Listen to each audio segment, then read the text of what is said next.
خواتین و حضرات السلام علیکم۔ وائس آف ساؤتھ ایشیا کے لندن اسٹوڈیوز سے ٹیبل ٹاک ود مقیم احمد میں آپ سب کو خوش آمدید۔ ناظرین کرام، پاکستان کے ہمسایہ ملک افغانستان میں 15 اگست 2021 کو امارات اسلامی اتحادی افواج کے انخلا کے بعد برسر اقتدار آئے۔ اس کے بعد سے اب تک کیا ڈیولپمنٹ ہوئی، جو ہمارے صحافی حضرات وہاں گئے انہوں نے کیا دیکھا، اور دنیا ان کے بارے میں کیا پرسیپشن رکھتی ہے، اس کی پر گفتگو کریں گے۔ ہمارے ساتھ تشریف فرمائیں ممتاز صحافی و تجزیہ کار شمیم شاہد صاحب، اسلام آباد سے ہمیں جوائن کیا حنیف الرحمان صاحب نے، پشاور سے ہمارے ساتھ ہیں محمود جان بابر صاحب۔ آپ تمام کی تشریف آوری کا بہت شکریہ۔ شمیم شاہد صاحب، میرا پہلا سوال آپ سے ہے کہ یہ 14 ماہ جو امارات اسلامی کے افغانستان میں ہیں، اگر اس کا آپ جائزے لیتے تو کیا چیز سامنے آتی ہے؟ شکریہ جی۔ میں تو سمجھتا ہوں کہ افغانستان میں امارت اسلامی کے برسر اقتدار آنے کے بعد اگر آپ دیکھیں تو افغانستان مکمل طور پر آئسولیشن کا شکار ہے۔ اس وقت وہاں پر حالات بہت خراب ہے۔ ایک تو ان کی معاشی مسائل ہے، دوسری ان کے انتظامی مسائل ہے۔ عام لوگ جو ہے وہ افغانستان میں اپنے مستقبل کو بہت زیادہ کیا کہتے ہیں خطرناک سمجھتے ہیں، وہ مطلب اس کو تابناک نہیں سمجھتے۔ اسی وجہ سے زیادہ تر لوگ اب افغانستان سے جا رہے ہیں۔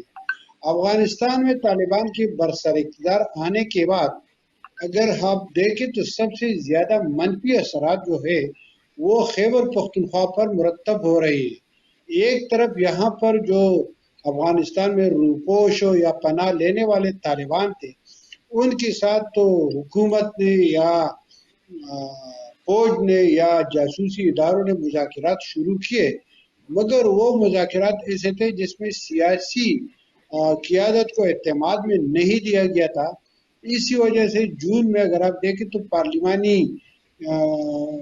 کمیٹی نے اس پر ریزرویشن ظاہر کیے اور ان کو کہا گیا کہ آپ یہ مذاکرات جو کچھ بھی ہو رہے ہیں آپ اس کی ڈیٹیلز ہمارے سامنے لائیں گے، معاہدہ تب کریں گے جب تمام ڈیٹیلز پارلیمان کے سامنے ہوں۔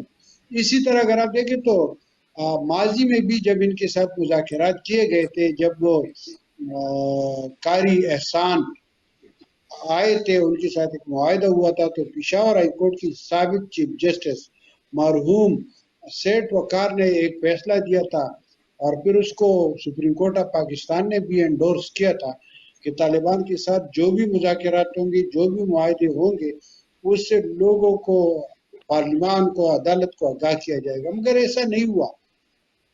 اب مسئلہ یہ ہے کہ اگست کے پہلے مہینے میں جب یہاں کچھ آرمی میں تبدیلیاں ہو گئی تو، اور ایک تو افغانستان میں ڈرون اٹیک ہو گیا، تو ڈرون اٹیک جس دن ہو رہا تھا تو اسی وقت پاکستان کا ایک ڈیلیگیشن وہاں پر موجود تھا۔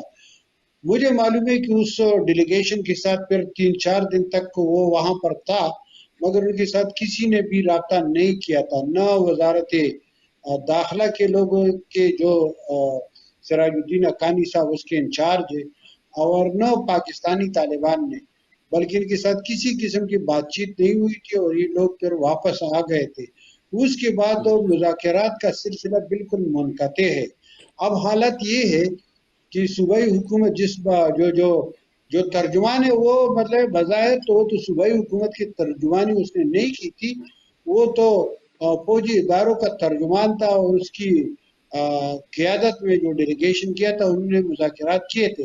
تو وہ کہتے ہیں کہ طالبان کے ساتھ ہمارا امن معاہدہ تو برقرار ہے، مگر جو کچھ ہو رہا ہے تو یہ سیلف ڈیفenس میں ہے، اور یہی کچھ طالبان کا ترجمان بھی کہہ رہا ہے۔ تو میرے خیال میں اس وقت کی احتیاط یہ کہ معاہدہ بھی ہے، مگر اس کے باوجود بھی وائلنس کے واقعات ہو رہے ہیں۔ منڈے اور ٹیوزڈے کو، سوموار اور منگلوار کو تقریباً 24 گھنٹے میں سیکورٹی فورسز نے 12 ملیٹنٹس کو مارنے کا دعویٰ کیا ہے، اور اسی طرح سیکورٹی فورسز پر جو پشاور کے قریب منڈے کی سوموار کی شام کو جو حملہ ہوا تھا، تو اس میں 2 سیکورٹی اہلکار ہلاک بھی ہوئے ہیں اور 5 زخمی بھی ہوئے اور ایک سویلین بھی مر گیا ہے. تو یہ واقعات جاری ہے آج بھی. مطلب اگر ہم دیکھیں تو طالبان نے ترجمان کے ذریعے خیبر میں بھی ایک دعویٰ کیا ہے مگر نہ سرکاری طور پر اس کی تصدیق ہوئی ہے ورنہ غیر جانبدار ذرائع سے. تو اب یہاں پر حالات بہت زیادہ خراب ہے. سوات سے ابھی آپ کے پروگرام سے چند منٹ قبل میرے وہاں پر ایک دوست سے بات ہو رہی تھی تو اس نے مجھے کہا کہ سر شام یہاں منگورا جیسے شہر کے بازار بند ہو جاتے ہیں. پورے سوات کی سڑکیں جو ہے وہ سنسان ہو جاتی ہے کیونکہ وہ ملیٹنٹس جس کے بارے میں ادارے دعویٰ کرتے ہیں کہ وہ چلے گئے وہ نہیں وہ وہاں پر موجود ہے. لوگوں سے بتہ بھی مانگ رہے ہیں. صرف لوگوں سے نہیں ممبران پارلیمان سے بھی بتہ مانگ رہے جی ہیں. حکومتی پارٹی کے عہدیداروں سے بھی مانگ رہے ہیں اور دیگر سیاسی جماعتوں کے جو عہدیدار ہے یا جو کارکن ہیں ان سے بھی مانگے جا رہے ہیں.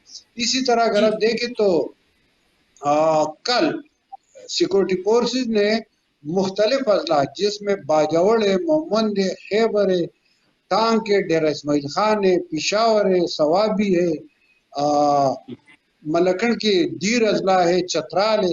اسی کے بارے میں سیکورٹی الرٹ ایشو کیا تھا کہ افغانستان سے کچھ لوگ نکل آئے ہیں اور وہ یہاں پر آ رہے ہیں. انہوں نے تو ڈیٹ دیا تھا ستمبر کے وسط کا کہ وہاں پر اجلاس ہوا ہے.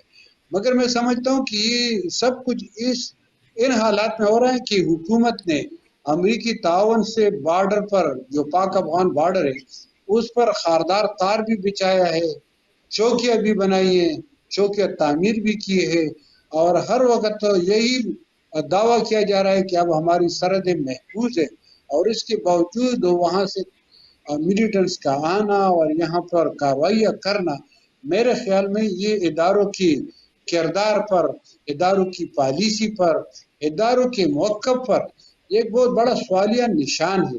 اب میں نہیں جی سر سمجھتا کہ جی واقعی یہ حکومتوں یا ادارے پاکستان میں طالبانائزیشن کو دہشت گردی کو انتہا پسندی کو ختم کر رہے ہیں کہ نہیں.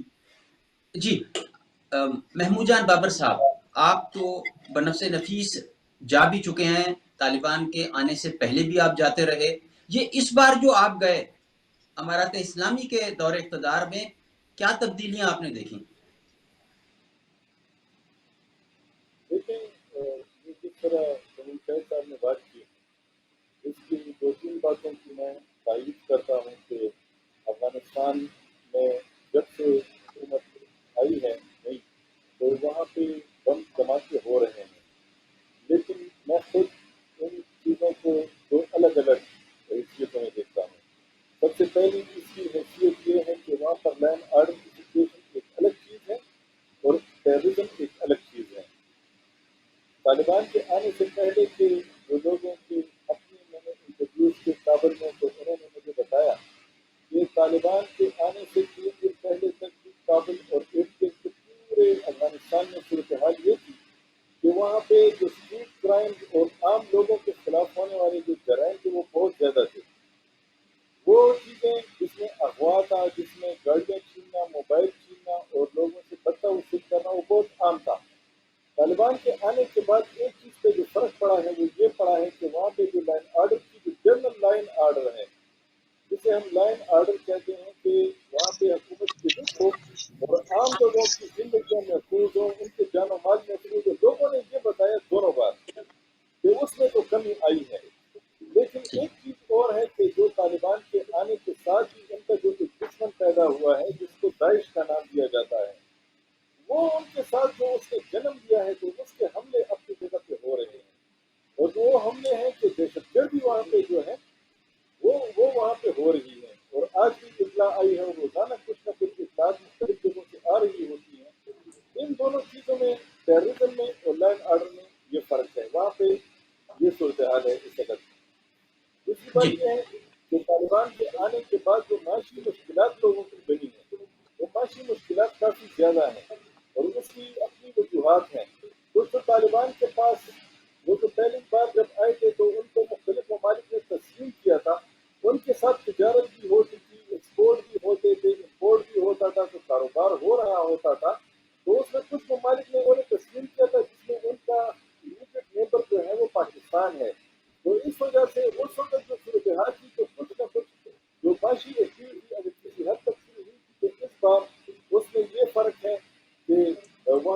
عام لوگ ہیں ان کو معاشی مشکلات کا بھی سامنا ہے. لیکن ایک بات ہے، ایک تو فارملی تو ابھی تک کسی نے اسے ایکسیپٹ نہیں کیا، لیکن انفارملی جو ممالک ہیں وہ اس کے ساتھ کاروبار کر رہے ہیں. ایران بھی ان کے ساتھ اس وقت لین دین کر رہا ہے، اپنی چیزیں انہیں سستے داموں دے رہا ہے. ترکمانستان نے اسے سستی گیس دی ہے، روس نے اسے سستا پٹرول دیا ہے، چین کی طرف سے اس کے پاس ٹرینیں آ رہی ہیں، پاکستان کی طرف سے بھی اس کے ساتھ تجارت ہو رہی ہے.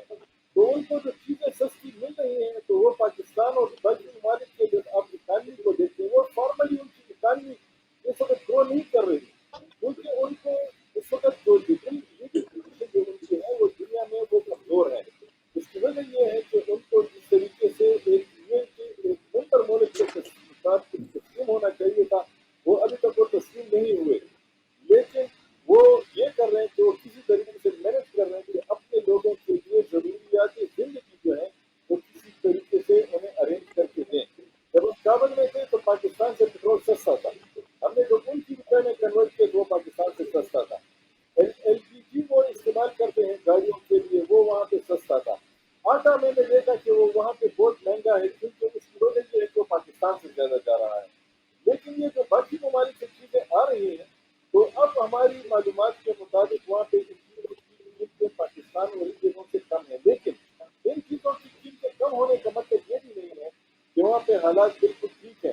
اس وقت جو دنیا کو ان سے سب سے بڑا شکوہ ہے وہ یہ ہے، اور خود طالبان کے اندر بھی اس پہ تقسیم ہے اور خود پاکستان سے بھی آوازیں آئی ہیں کہ جب تک وہ خاتون کو برابر کی حیثیت دے کے اس کو وہاں پہ ان کی تعلیم کا سلسلہ شروع نہیں ہوتا تو دنیا کا کوئی ملک اس موقع پہ ان کے ساتھ جانے کو تیار نہیں. اس کی وجہ یہ ہے کہ اگر کوئی بھی یورپی ملک یا امریکہ، جیسا کہ طالبان چاہتے ہیں کہ پہلے وہ لوگوں نے تسلیم کریں جن کو انہوں نے شکست دی ہے، تو اگر وہ انہیں تسلیم کرنے کے لیے آگے بڑھتے ہیں اور طالبان نے خواتین کو تعلیم کا موقع نہیں دیا تو ان ممالک میں خود اپنے حکومت کے خلاف جو ہے وہ مشکلات پیدا ہو سکتی ہیں ان کی. اس لیے کہ وہاں پہ خواتین کو کافی بہت زیادہ آزادیاں ہیں، شخصی آزادیاں ہیں، انسانی آزادیاں ہیں، اور وہ اس تعلیم کے نہ ہونے کو ان کے خلاف ایک ہتھیار کے طور پہ دیکھ رہے ہیں. تو وہ ممالک اس وقت اس لیے آگے نہیں بڑھ رہے کہ انہیں پتہ ہے کہ اگر وہ آگے بڑھیں گے تو اپنے ممالک میں اپنے عوام کو کیا شکل دکھائیں گے. اس کے علاوہ ایک چیز اور ہے کہ افغانستان میں یہ پتہ نہیں چل رہا، خود وہاں کے لوگ یہ کہتے ہیں کہ افغانستان کس قسم کی اکانمی کے تحت چلایا جا رہا ہے. آیا یہ اسلامی اکانمی ہے یا یہ سوشلزم کی اکانمی ہے، کیپٹلزم ہے، کیا چیز ہے جس کے تحت افغانستان کی اکانمی چل رہی ہے. اور افغانستان میں جس طرح باقی ممالک میں ایک آئین ہوتا ہے وہ آئین اس وقت نہیں ہے، تو زندگی جو ہے وہ لوگ بھوکے نہیں مر رہے. مشکلات وہاں پہ جو لوگوں کی ہیں وہ ہماری جتنی ہی ہیں، ہم بھی ان سے زیادہ شاید مشکل صورتحال میں ہیں. لیکن دنیا جن چیزوں کو دیکھ کے ان کے ساتھ بات کرتی ہے ان چیزوں میں ان کے پاس اس وقت کمی ہے، جس کی وجہ سے ان کو تسلیم نہ کرنے کا جو عمل ہے اس کی وجہ سے افغانستان اب آگے نہیں بڑھ رہا. اندرونی طور پہ جو ان کے ساتھ شاید تجارت بھی ہو، مختلف ممالک کے ان کے پاس آ چکے ہیں، یہاں تک کہ امریکہ، چین، کوئی بھی ملک ان کے ساتھ ڈیلنگ کر رہا ہے. لیکن جب تک وہ وہاں پہ اپنے سفیر نہیں بھیجیں گے اور فارملی انہیں تسلیم نہیں کریں گے یہ مشکلات رہیں گی. یہاں پر بریک کا وقت ہوا، بریک کے بعد سوالات کا سلسلہ جاری کریں گے.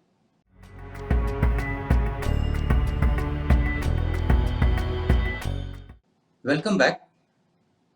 پروگرام کا سلسلہ آگے بڑھاتے ہیں. حنیف صاحب، حالیہ دنوں میں مذہبی مقامات پر حملے ہوئے، علماء دین کو نشانہ بنایا گیا، تعلیمی اداروں میں طلبہ پر خودکش حملے ہوئے.